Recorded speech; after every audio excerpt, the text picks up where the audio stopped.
Welcome to this week's episode of Beach News. I'm Taylor Bell. And I'm Lenai Sanchez. Gas prices have increased dramatically in the past month, reaching record highs. With the short-term hike in gas prices, students heading to the pump are feeling the toll in their wallets. Sarah Kim tells us more. Within the past month, gas price has risen 20% because of international economic challenges, and it may continue to rise if ends are not met. The cost of transportation for goods and services will also go up with higher gas prices. So there are fears right now that Iran has actually threatened to close the Strait of Hormuz, which is where a lot of oil is exported out from the Middle Eastern countries. Okay, so there are fears that that might severely disrupt oil production, which might cause the price of oil to go up even more in the future. Students at CSULB have been deeply affected by the sudden increase in gas price. No, I'm not going all over the place like I used to. I mean, I'm a professional swing dancer and I used to go like 4 days a week, but now I'm going maybe 2. Gas prices in California hit $4.29, while some have already hit the $5 mark. A liberal arts student, Melanie Ramirez, takes the bus to school because she cannot afford to pay for gas. To me, and I think for a lot of people, you can't just decide, oh, I'm no longer going to, drive to work. You still have to drive to work. Participating Shell gas stations offer 10 cents per gallon with every 100 Ralph's Rewards points, so you can save some money. You can also see current gas prices using an app called Gas Buddy to find the cheapest gas station around you. Students are finding ways such as carpooling to save gas. The gas price is expected to rise until the tension in Iran lightens up. At the Shell gas station, Sarah Kim, Beach News. Brianda Sanchez scouted local businesses in search of styles that won't break the bank.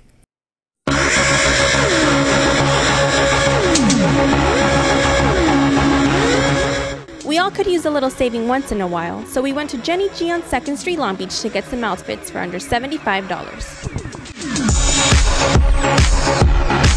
Here, you can find anything from formal dresses to jewelry and handbags.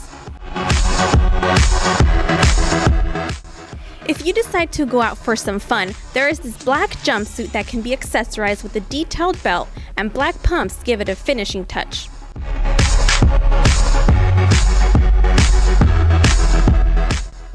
This animal print dress can be casual or dressy. The nude sandals give it a fun and casual look that can be worn to lunch with friends.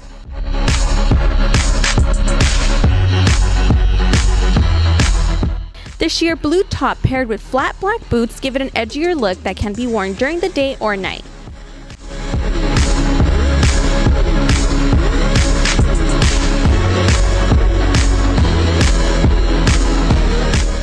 And remember, all these looks were under $75. You can find more designs on 2nd Street that are within your budget.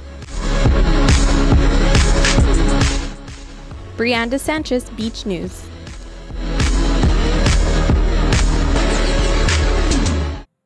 Tuition increases have made college less affordable for many students. Those who do not qualify for grants are feeling the pain. Assembly Speaker John Perez has proposed new legislation that may slash tuition by 2/3 for middle-class students. Here's Lizeth Beltran with the story. Those who make too much money often don't qualify for financial aid. And with tuition hikes on a steady rise, times are getting tougher for those who fall under middle class. But a recent plan proposed by Speaker of Assembly John Perez may bring some relief to middle-class students. The California Middle Class Scholarship Act is very simple. Too many families are getting squeezed out of higher education. For students whose families make $150,000 a year or less, too much to qualify for our current financial aid system, but not enough to be able to write a check for the cost of education without feeling that pinch, the Middle Class Scholarship Act reduces fees at the UC system and at the CSU system by 2/3. The Act plans to eliminate the corporate tax loophole that allows out-of-state corporations to lower their California tax bills, meaning more incoming tax funds that may be used toward education. So this proposal may help some of those students who are not covered by these other programs, but who may still have some economic need in paying for their education costs. and students liked the idea of a scholarship for those who don't qualify for financial aid. I think it'd be great because students that don't get financial aid through FAFSA and whatnot have a really hard time paying for school if their parents aren't willing to help them out either or can't help them out. So as far as working and like funding those specific fees, it's really hard. From my standpoint, my dad didn't work last year, or my mom's out of work right now, and so it would, like, if I were to receive it, it would like really help a lot, and I know a lot of people could use it to help them continue their education. I would benefit greatly from a scholarship like that, with costs constantly going up and times are getting harder. The economy's not so great, and I'm working 2 jobs. It would be amazing to have a scholarship like that, and I'm trying to pay for my own stuff, and my parents, my mom's a single mom. While the act is gaining supporters, it may take some time for students to actually have access to the program. On campus, Lizeth Beltran, Beach News. Every year, the fashion department hosts a fashion show for some of CSULB's most talented designers. Although the show is months away, I spoke with junior designer Robin Thameling. How does it feel to be a part of the fashion show? It's really exciting. I'm really looking forward to having like my garment in the show. I think it'll be a great exposure into the industry. And what's the preparation process for a show like this? Because I know like on Project Runner, they're always like stressing out. Yeah, definitely. We started making like an inspiration page. I can show you it. Yeah. I was inspired by hot air balloons. I love the vivid colors in it, and I like the balloon aspect. And I just want to do something like very colorful and playful. And here's actually a rough sketch of my dress. It's like a balloon style dress with and it balloons out at the bottom. And I was going to add some sort of embellishment. I haven't really decided what kind of fabric I'm going to use. I have to kind of see it to know what I'm going to use, but it's just kind of a rough sketch. Are there any prizes? I think they're mostly for seniors. I know one's for like the best collection and like how well everything looks together. And then I know there's another one for like a collaboration on a garment, and that's another award. Where do you get your inspiration? I really like different things in nature. I feel like that's a really good inspiration, or prints and different like color aesthetics is really a good way to find inspiration. I really think traveling is a really good way to be inspired. What made you want to go into fashion? Well, I wasn't sure when I got out of high school. Like most kids, you don't really know what you want to do. But I just kind of decided like I love to dress up and I love fashion, and I thought it was a great avenue to express myself because I'm not really an academic person. I don't love taking tests and writing papers, so I wanted to do something more creative, like artistic, something not more like a 9-to-5 job, something like I can express myself in a more creative way. What would be your ultimate goal? I really like the idea of being like a wardrobe stylist or celebrity stylist, or even being a designer. It just depends on, I think those are great avenues, like jobs I could do well. It all kind of depends on where you get hired, of course. The 11th Annual Latina Connection Conference showed its participants different ways to help them succeed at CSULB. Adriana Rosales has more on the story. With a collaboration of many Hispanic institutions and other sponsors, the 11th Annual Latina Connection Conference took place at the Student Union. The event gathered more than 200 participants, which is one of the aspects that made this conference different from previous years. We've seen that increase of participation, and also the students more engaged. And before you could see the students coming and going throughout the day, and today has really been noticeable that they're staying throughout the day. The day was filled with many activities that allowed the participants to share their experiences and play different games that taught them problem-solving skills. My favorite activity was when they told us to write in our journals about one of our hardest time we had to go through and what we did to overcome it, and I thought that was really cool. One of the main goals of the conference was to show participants the value of networking and learning about the different resources available to them at CSULB. I totally loved the conference because it was such a great experience to connect with other women like outside of my major, outside of my classes, and like I feel like I'm going to be friends with them for like a really long time. The conference also focused on empowering Latina students by having small group discussions about their cultural, academic, and personal struggles. And the mission statement is for empowerment of women, Latina women. I mean, these are our future leaders of tomorrow. So it's just a place for here at Cal State Long Beach for them to get together and also to know each other, to connect with them. They might be going through the same experiences at moments and times that they might not be aware of. Therefore, this is a great place for them to do that. The event concluded with a raffle, in which prizes such as gift cards and t-shirts were given out. The 11th Annual Latina Connection Conference offered Latina students the opportunity to network and receive motivation from other CSULB faculty. At the Student Union, Adriana Rosales, Beach News. The Student Wellness and Recreation Center gave students the opportunity to donate and get involved with the nonprofit organization Food Finders.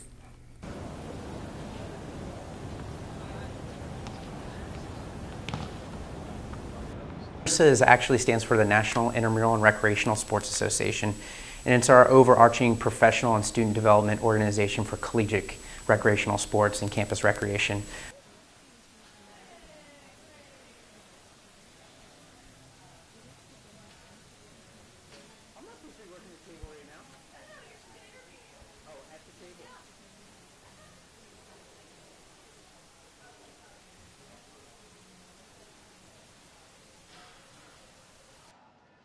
So we're encouraging everybody throughout this week, especially today, that if they come in and actually utilize the facility, we would actually encourage them to bring in a canned food for their participation within the facility and help us raise, we're hoping to raise up to 1,000 pounds of canned foods for Food Finders by the end of the week. So that's one of our main goals. If you love music or are just curious about how we differ from other schools, listen up. Brittany Banks got to the bottom of why we haven't seen a celebrity show here in the last 4 years. Have you ever wondered why the last big concert at Cal State Long Beach was Ludacris in February 2008? Well, the Ludacris protest is apparently not to blame. Christina Esparza is the communications coordinator for Associated Students, Inc., better known as ASI. There's only about 6 to 12 people protesting at a time, so we didn't really, that didn't play a factor into why we haven't had a concert yet. Christina also explains why other CSU campuses continue to organize big shows. Well, other schools charge a much higher activity fee than we do here at Cal State Long Beach, and other schools also have corporate partnerships and sponsorships that we don't have. So money is a factor. 20-year-old Victor Marquez feels that we should be entitled to the same opportunities as previous students. It's a bit unfair to us, and it robs us of a full, fun college experience. Well, I think it's pretty unfortunate because concerts are great. I mean, it's a great opportunity for people to come together and listen to some great music, but I mean, it sucks that we don't have any concerts. I think that's disappointing. I would like to have concerts here. I think that it would be nice to promote our campus. I would be willing to pay tuition, honestly I would, because I feel that music's an important aspect in one's life. It helps you unwind. Like for me, music, it kind of helps express me for who I am. If it's something the students really wanted, it's definitely something we would look into. So for all you concert lovers out there, a little demand might be all it takes. On campus, Brittany Banks, Beach News. And now we have Jarrett McKiernan with the latest in sports.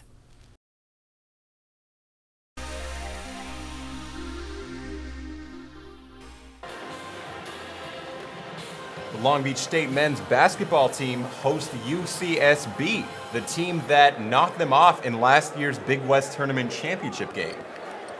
The Gauchos, led by Ford Orlando Johnson, look to catch up to the Niners in the Big West Conference standings. The Niners, meanwhile, put their perfect conference record on the line. First half underway. The Gauchos strike first. On the ensuing possession, the Niners swing the ball to a wide-open James Ennis, who nails a three from the corner. That basket would start an 11-0 run for the Niners, but a James Noonley fast break dunk would eventually put a stop to that. Casper Ware in the paint The Niners held a 40-30 advantage in the paint. Orlando Johnson trying to get something going. And he turns it over. Appears flustered at times by the Niner defense, but in the second half, starts to find a little bit of a rhythm. But Casper Ware just too much, falling out of bounds on the baseline. Mike Caffey finds Eugene Phelps for the and one. He had a strong night with 14 points and 6 boards. The Niners led by as many as 19 points, capitalizing on 20 Gaucho turnovers, converting those into 24 points. Niners would coast to win it 70-58, remaining perfect in conference play. For all the latest on 49ers sports, tune into the Beach Breakdown. I'm Jared McKiernan. Basketball season is heating up, and people are not just talking about the game. Jeremy Lin, former benchwarmer for 2 NBA teams and now a star for the Knicks, is giving everyone something to talk about. Jacqueline Luna found out what basketball fans on campus really think about Linsanity. Rebound Chandler. Finds Lin. Lin pushing ahead to Shumpert. Back to Lin. Lin gets hit. Puts it in and a foul. Great extra pass for Shumpert. And Lin with a chance for a three-point play. They're on their feet. Lin does it again. So how did you hear about Jeremy Lin? I've known about him, I guess, from when he first started. Kind of collect basketball cards for a while. He wasn't really drafted, from what I know. He kind of came in as a walk-on. He graduated from, I think it was Harvard.